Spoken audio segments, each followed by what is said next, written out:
Acaba de ganar el Sportivo Trinidense por 4-2 a Recoleta en condición de visitante en el Estadio Luis Salinas de la ciudad de Itagua.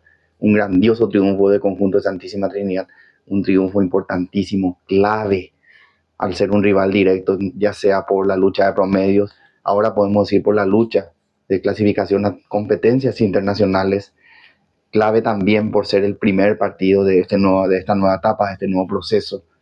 Y feliz, feliz, porque cada vez que gana Triqui, yo soy feliz y toda Santísima Trinidad también es feliz. ¿Qué más de destacar de este encuentro? Grandiosa actuación de Neymar Álvarez.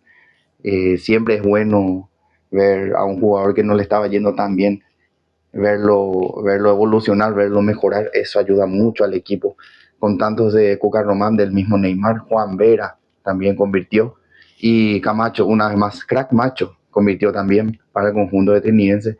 Los tantos del descuento del conjunto canario fueron por parte de González y Sandoval. Fue 4-2.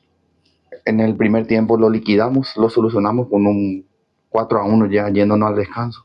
Muy tranquilo. Y nada, esperemos que el conjunto de Trinidad siga así, que este sea el inicio de grandes cosas para el conjunto de Santísima Trinidad.